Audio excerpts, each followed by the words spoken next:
Olá, boa noite a todos, né? Estamos aqui mais uma vez para continuar nosso projeto de formação do imaginário e leitura comentada, né? Lendo clássico.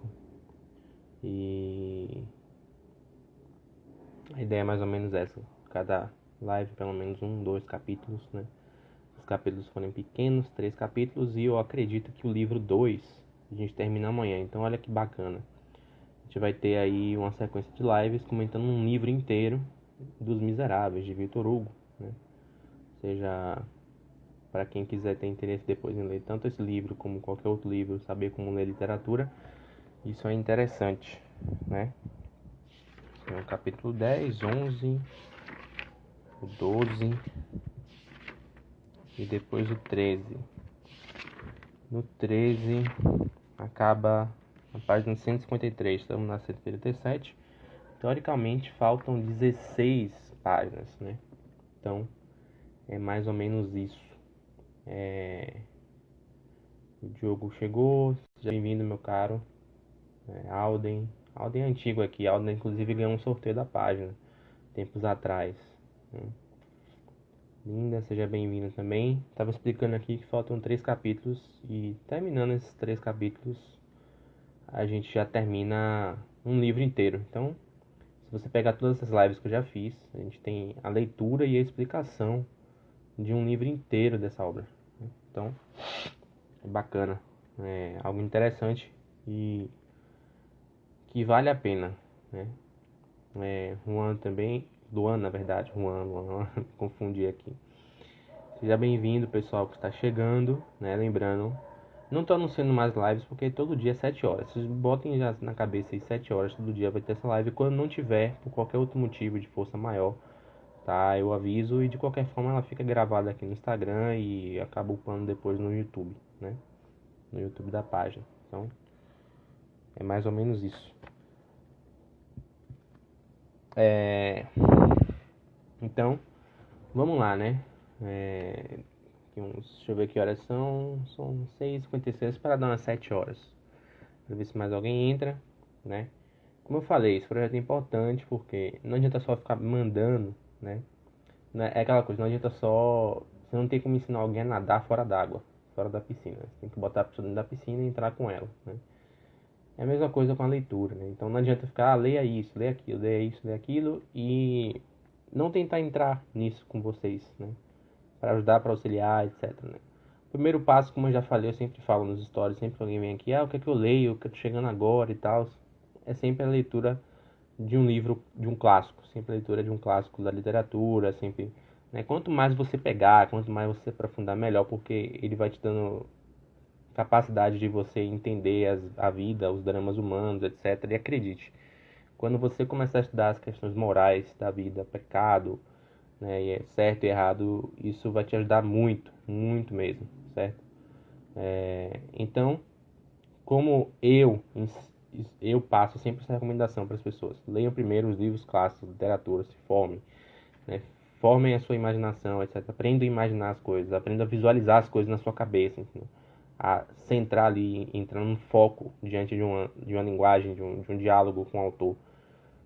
Como eu sempre faço isso, então, o clube de leitura da gente, né, ou seja, esse momento de leitura comentada, óbvio que tinha que começar com a obra desse nível. As duas que eu estava lendo, né, era Os Miseráveis e o Sermão do Monge, né, Sermão de um Trapista, é isso. Coloquei em votação, vocês escolheram essa, né, Os Miseráveis, e então a gente vai seguindo. Mas, como eu disse, além do livro ser muito grande, o objetivo dele não é que eu vá ficar até o final nele, justamente porque o ideal é despertar a atenção, chamar o interesse, para que depois vocês peguem, e também até depois se vocês tiverem dúvidas, eu falar, ó, já falei sobre isso, procura lá, assiste as lives lá, etc, entendeu? É, é algo que vai auxiliar muito no futuro, tá? Deixa eu ver aqui que horas são, já umas 6h58, vamos começar logo, tá? 2 minutos. Então, vamos lá, né? O último capítulo eu expliquei bastante sobre a questão do simbolismo da água, né? Que ele fala da onda e a sombra. Expliquei também isso no Evangelho. Tem também os novos agravos, que ele começa a falar sobre alguns episódios antes dele conhecer o bispo. E agora o autor retoma a história na sua cronologia normal. Ele parou, fez um flashback, lembrar, né, do que tinha acontecido com o Jean no começo, como ele foi parar na prisão, como se estendeu a situação dele, em que estado a mente dele se encontra, etc. E aí ele já retoma na parte em que ele estava na casa do bispo dormindo, e capítulo 10 é quando ele acorda, e nada mais nada menos o nome é o Homem Acordado. Então vamos lá. Ao soarem 2 horas da manhã, no relógio da catedral, Jean Valjean acordou. O que o acordou foi a cama, que era boa demais. Havia quase 20 anos que não dormia numa cama. Embora estivesse vestido, aquela sensação era bastante nova para que não perturbasse seu sono. Havia dormido mais de 4 horas e seu cansaço tinha passado. Estava acostumado a não ter muitas horas de repouso. Abriu os olhos, olhou um momento a escuridão à sua volta e tornou a fechá-los para adormecer. Quando muitas sensações diferentes agitam o dia, quando alguma coisa preocupa o espírito, pode-se adormecer, mas dificilmente consegue se readormecer. O sono vem com mais facilidade do que volta. Foi o que aconteceu com Jean. Ele não conseguiu voltar a dormir, então pôs-se a pensar. Encontrava-se em um desses momentos em que as ideias eram confusas em seu espírito. Havia uma espécie de vai-vem obscuro na sua cabeça. Suas lembranças antigas e recentes flutuavam misturadas, cruzavam-se confusamente, perdendo suas formas, crescendo desmesuradamente e desaparecendo de repente, como que em meio a uma água lodosa e agitada. Numerosos pensamentos ocorriam, não havia um, porém, que voltava-lhe continuamente e expulsava todos os outros. Tratava-se do pensamento que comentamos a seguir. Ele havia reparado nos 6 talheres de prata e na concha da sopa que a senhora Magloire colocara na mesa. Aqueles 6 talheres de prata obcecavam-no, estavam ali a 2 passos. No momento em que passara pelo quarto ao lado deste, onde se achavam, vira a criada guardando, em um armário que ficava à cabeceira da cama. Também havia reparado naquele armário a entrada da sala de jantar do lado direito. Os talheres eram de prata maciça e antiga, juntamente com a concha. Dariam ao menos 200 francos, o dobro do que havia ganho em 19 anos. Verdade é que teria ganho mais se a administração não o tivesse roubado. Seu espírito oscilou durante uma hora inteira em reflexões entremeadas por um certo esforço. Soaram 3 horas. Ele abriu novamente os olhos, ergueu-se bruscamente e estendeu o braço, tateando para encontrar a mochila que tinha jogado em um canto da alcova. Depois deixou as pernas penderem. Pousou os pés no chão e, quase sem saber como, ficou sentado na cama. Permaneceu algum tempo com ar pensativo, em uma atitude que pareceria sinistra a alguém que o visse naquele escuro, único acordado enquanto todos dormiam. De repente agachou-se e tirou os sapatos, colocando-os cuidadosamente sobre o tapete à beira da cama, retomou sua atitude pensativa e ficou novamente imóvel. Em meio àquela pavorosa meditação, as ideias que acabamos de descrever tumultuavam continuamente na sua cabeça. Entravam, saíam, retornavam, oprimindo. Também pensava, sem saber porquê, em um condenado chamado Brevet, que conhecera nos galés. Suas calças eram presas por um único suspensório de algodão tricotado. O desenho desse suspensório, que era xadrez, voltava sem parar à sua mente. Permaneceu desse jeito, e talvez assim tivesse ficado indefinidamente até romper o dia, se o relógio não desse uma badalada, 1/4 ou meia hora. Pareceu que aquela badalada lhe dissesse: vamos. Levantou-se, hesitou ainda um instante, ouviu à sua volta. Tudo estava quieto na casa. Encaminhou-se então cautelosamente para a janela. A noite não era das mais escuras, havia uma lua cheia entrecortada por largas nuvens, sopradas pelo vento, produzindo lá fora efeitos alternados de sombra e luz, clarões e eclipses, e lá dentro uma espécie de crepúsculo. Esse crepúsculo, suficiente para que fosse possível se guiar, e intermitente por causa das nuvens, assemelhava-se ao tipo de luminosidade que entra pelas frestas de um porão em frente ao qual os passantes vão e vêm. Chegando à janela, Jean Valjean examinou-a. Não tinha ferrolhos, dava para o jardim e estava fechada apenas, seguindo o uso da região, por uma simples tramela. Abriu-a, mas como um ar muito frio entrava bruscamente no quarto, fechou-a imediatamente. Olhou o jardim de modo mais atento, mais observando do que contemplando. O jardim era cercado por um muro branco bem baixo, fácil de escalar. Ao fundo avistou a copa de algumas árvores espaçadas a distância iguais, indicando que o muro separava o quintal de alguma avenida ou ruela arborizada. Concluído o exame, fez um movimento de homem determinado. Dirigiu-se à alcova, pegou a mochila. Revolveu-a, tirou de dentro alguma coisa que pôs sobre a cama, meteu os sapatos em um bolso, fechou tudo. Colocou a mochila nos ombros, pôs o boné na cabeça, baixando a viseira sobre os olhos. Procurou seu cajado das apalpadelas e foi colocá-lo no canto da janela. Veio outra vez para junto da cama e pegou resolutamente no objeto que havia pousado sobre ela. Parecia uma barra de ferro curta, pontiaguda, como uma lança em uma das extremidades. Seria difícil na escuridão adivinhar para que uso teria sido preparado aquele pedaço de ferro. Seria talvez uma alavanca, talvez uma clava. Vista a claridade, ela não era mais do que um candeeiro usado nas minas. Às vezes, os condenados eram empregados na extração de rochas das elevadas colinas que rodeiam Toulon, e não era raro que tivessem à sua disposição esse tipo de objeto. Os candeeiros usados nas minas são de ferro maciço com extremidade inferior apontada, por meio da qual são espetados nas rochas. Segurou o candeeiro com a mão direita e, retendo a respiração e andando sem fazer barulho, encaminhou-se para a porta do quarto contíguo, que, como se sabe, era o do bispo. Encontrou a porta entreaberta, o bispo não a havia fechado. Esse capítulo a gente já vê ele meio acordado e todo aquele conflito que Victor Hugo traz nos capítulos anteriores sobre o ódio que ele tinha da sociedade, capacidade de você ver que ele ressoa ali nele, né? Na tomada das decisões. Então, ele olha uns talheres de prata, né? Que valem muito mais do que aquilo que ele tinha antes e do que aquilo que ele poderia ter, né? E imediatamente vem possivelmente a possibilidade de que ele venha roubar, né? De que ele venha subtrair aquilo ali do bispo, né? Que o acolheu, lembrando que o bispo o acolheu, colocou em casa, deu comida, né? Ele deu uma cama quente para ele, né? E ainda assim ele pensa imediatamente nisso, né?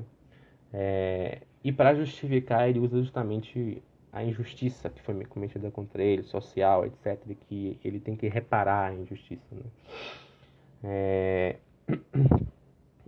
Isso pode parecer algo distante, né? Mas isso é quase que normalidade hoje em dia, praticamente, né? Antigamente também, mas hoje está mais ainda, né? A capacidade que as pessoas têm de entender que os fins justificam os meios, né? Ou seja, elas podem fazer tal coisa, né? Porque aquela coisa que ela fizer vai resultar num fim que ela considera bom, né? Isso é quase entranhado hoje na vida das pessoas, né? Na mente das pessoas, né? E aqui é representado de uma forma muito mais profunda na mente do Jean Valjean, né? Mas vamos continuar. Capítulo 11. O que ele faz? Vamos ver o que ele vai fazer. O Jean Valjean apurou os ouvidos, nenhum ruído. Empurrou a porta. Empurrou-a com a ponta do dedo, levemente, com a furtiva e inquieta delicadeza de um gato que quer entrar. A porta cedeu à pressão e fez um movimento imperceptível e silencioso, que pouco alargou a abertura. Deteve-se um momento e empurrou novamente a porta, desta vez com mais força. Ela continuou a ceder em silêncio. A abertura agora já era suficiente para que pudesse passar. Porém, junto da porta ficava uma mesa pequena, formando com ela um ângulo que obstruía a entrada. Jean Valjean percebeu a dificuldade. Era preciso que a abertura se largasse ainda mais. Resolveu-se e empurrou a porta uma terceira vez, mais energicamente que as das vezes anteriores. Desta feita, uma dobradiça enferrujada lançou de repente um grito rouco e prolongado no meio da escuridão. Jean Valjean estremeceu. O ranger daquela dobradiça soou em seus ouvidos com algo de estrepitoso e formidável, feito a trombeta do juízo final. Na fantástica exageração do primeiro momento, imaginou que a dobradiça acabava de animar-se e de assumir repentinamente uma vida terrível, latindo como um cão para avisar todo mundo e despertar os adormecidos. Estancou, trêmulo, atordoado, caindo das pontas dos pés sobre os calcanhares. Ouviu suas artérias baterem nas têmporas como dois martelos, e parecia-lhe que sua respiração saía do peito como o ruído do vento que sai de uma caverna. Parecia-lhe impossível que o horrível clamor daquela dobradiça irritada não abalasse toda a casa, como um tremor de um terremoto. A porta empurrada por ele tinha dado alarme, havia chamado. O velho não tardaria a levantar-se, as duas velhas não tardariam a gritar. Logo viriam em socorro. Antes de um quarto de hora, a cidade estaria em movimento e os soldados a postos. Por um momento considerou-se perdido. Permaneceu onde estava, petrificado como uma estátua de sal, sem ousar fazer o menor movimento. Alguns minutos se passaram, a porta abriu-se completamente. Ela se aventurou a olhar dentro do quarto, nada se mexera. Apurou os ouvidos, nada se movia na casa. O ruído da dobradiça enferrujada não acordara ninguém. Esse primeiro perigo havia passado, mas em seu interior havia ainda um medonho tumulto. Ele, porém, não recuou. Não recuara nem mesmo quando acreditava-se perdido. Só pensava em terminar rapidamente. Deu um passo e entrou no quarto, que estava em profundo silêncio. Aqui e ali divisavam-se algumas formas vagamente confusas que, vistas na claridade, eram papéis espalhados por cima de uma mesa, em folhos abertos, alguns livros empilhados sobre uma banqueta, uma poltrona coberta de roupas, um genuflexório, coisas que, àquela hora, eram apenas vultos tenebrosos e esbranquiçados. Jean Valjean avançou com precaução, evitando esbarrar nos móveis. Ouvia a compassada e serena respiração do bispo adormecido vindo da extremidade do quarto. De repente parou. Estava junto da cama, onde havia chegado mais depressa do que podia imaginar. Às vezes, a natureza entremeia seus efeitos e espetáculos com nossas ações, como uma espécie de propósito sombrio e inteligente, como se quisesse fazer-nos refletir. Havia aproximadamente meia hora, uma espessa nuvem cobriu o céu. No momento em que Jean Valjean parou em frente à cama, a nuvem rasgou-se como de propósito, e um raio de luar, atravessando a janela, veio subitamente iluminar o pálido rosto do bispo.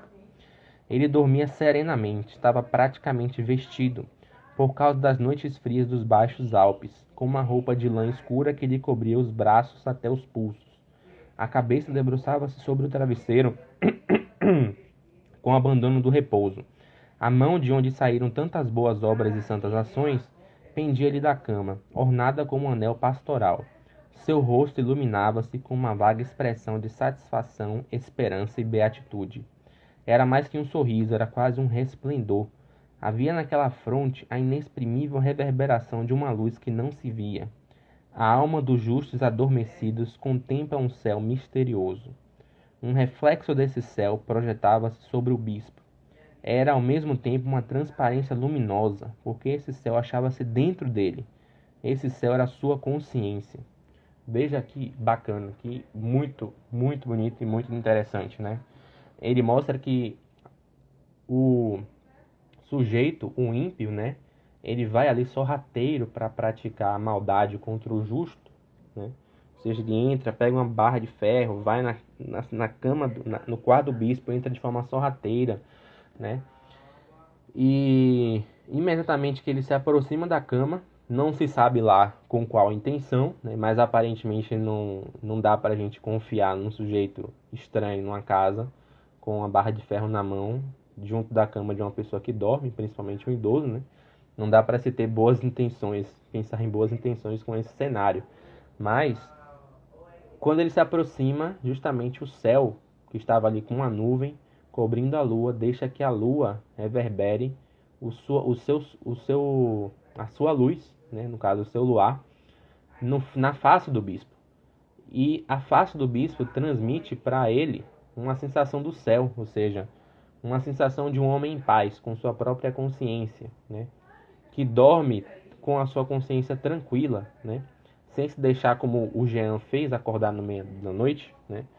Sem se deixar atropelar por pensamentos, por imaginações, por temores, né? E é exatamente isso, né? Ele está mostrando justamente a dualidade, ou seja, a divisão entre o justo e o ímpio, né?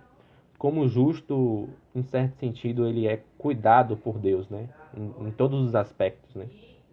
Mas continuando. No momento em que o raio da lua se sobrepôs, por assim dizer, aquele clarão interior, o bispo adormecido pareceu como que rodeado de uma glória suavemente encoberta por uma meia-luz inefável. Aquela lua no céu, aquela natureza adormecida, aquele jardim tranquilo, aquela casa tão calma. A hora, o momento, o silêncio, tudo acrescentava um não sei quê de solene, de indizível ao venerável repouso daquele homem, envolvendo em uma espécie de majestosa e serena auréola os cabelos brancos e os olhos fechados, a fronte onde tudo era esperança e confiança, a cabeça envelhecida e o sono infantil. Sem que suspeitasse, havia uma espécie de divindade naquele homem. Jean Valjean, de pé imóvel no escuro, com o candeeiro na mão, estava assombrado diante da serenidade do velho. Nunca vira coisa semelhante. Tal confiança o espantava. O mundo moral não conhece espetáculo mais grandioso. Uma consciência perturbada e inquieta, à beira de uma má ação, contemplando o sono de um justo. Esse sono, em tal isolamento e com um vizinho igual a ele, tinha algo de sublime, que ele próprio sentia de forma vaga, mas imperiosa. Ninguém, nem ele mesmo, podia dizer o que se passava em seu íntimo. Para tentar entender, é preciso imaginar o que há de mais violento em presença do que há de mais terno. Em seu rosto não se poderia distinguir coisa alguma com certeza. Mostrava uma espécie de assombro desvairado. Olhava, nada mais. Porém, quais eram seus pensamentos? Impossível adivinhá-los. O que era evidente é que estava emocionado e abalado. De que natureza, no entanto, era essa emoção?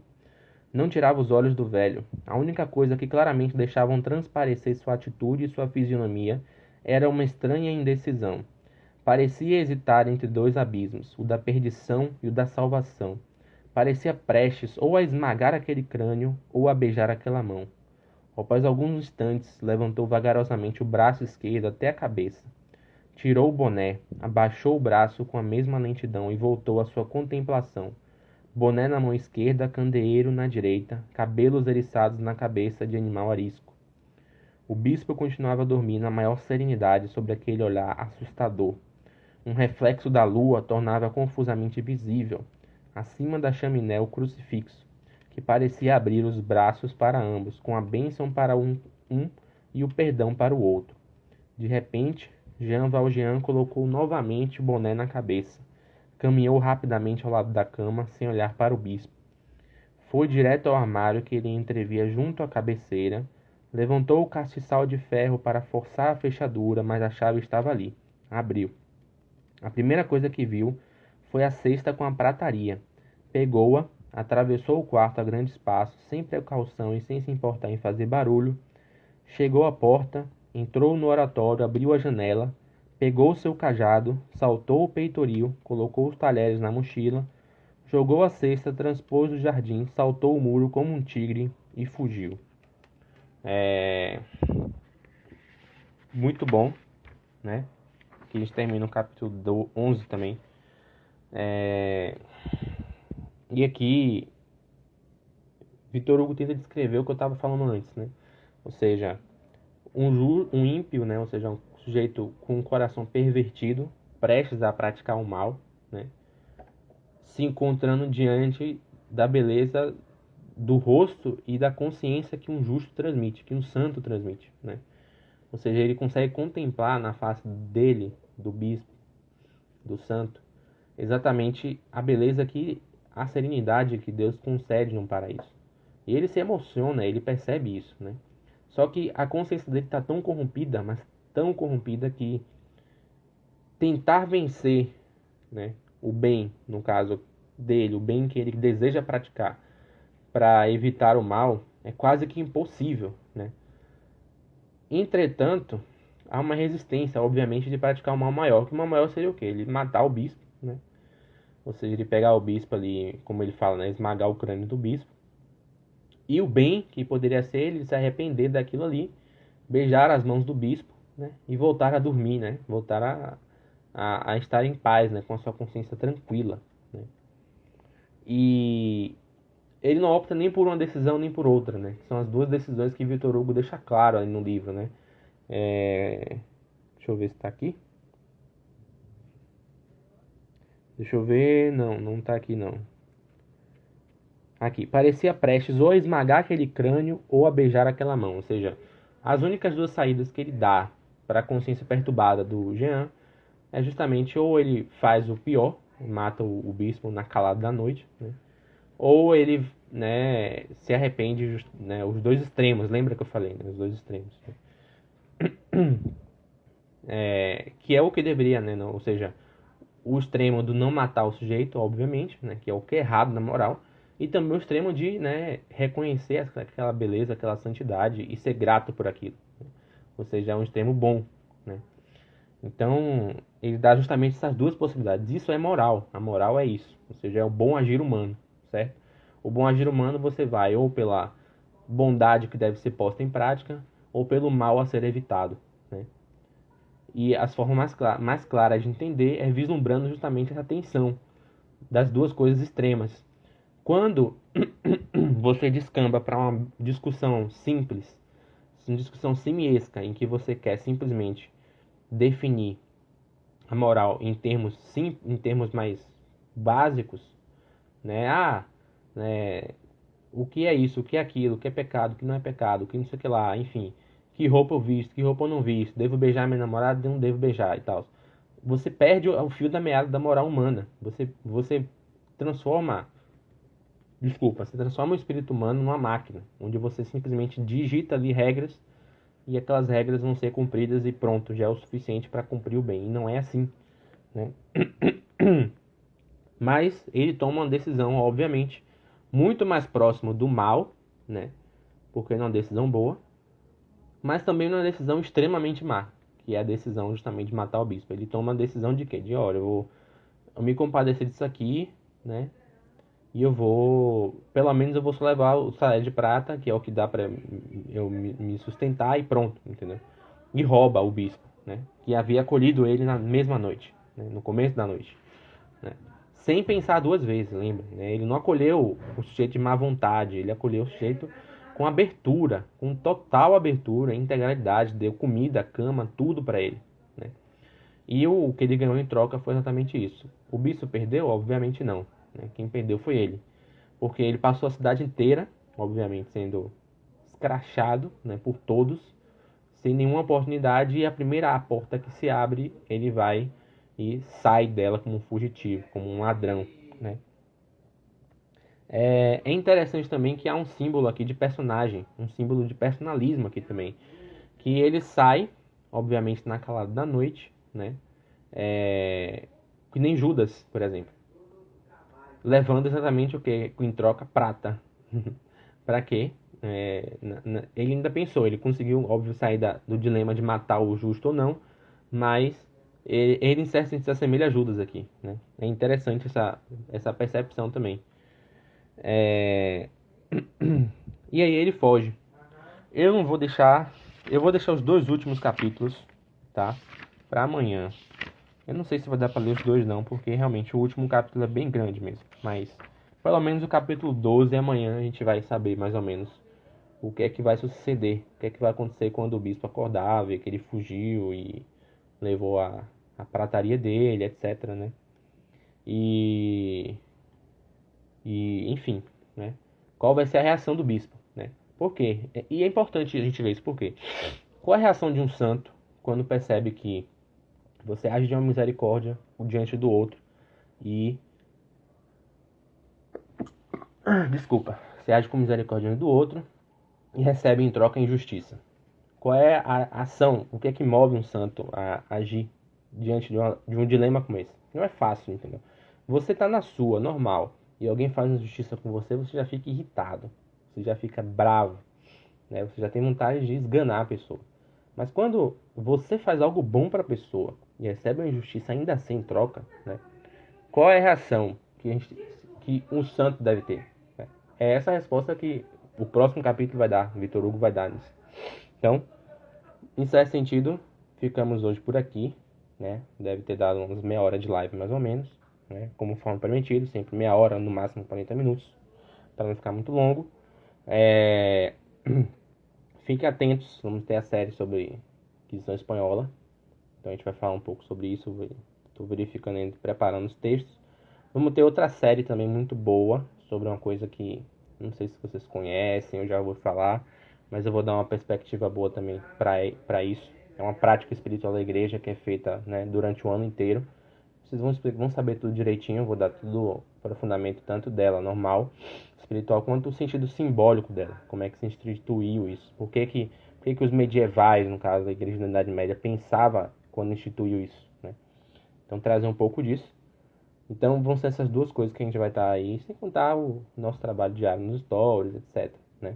Então, como eu falei, live fica gravada no Instagram, provavelmente baixe e coloque no YouTube, que é mais prático assistir no YouTube, né? E é isso. Até amanhã, novamente, sempre 19 horas, tá? sempre 19 horas aqui. E fiquem com Deus, abraços e salve Maria.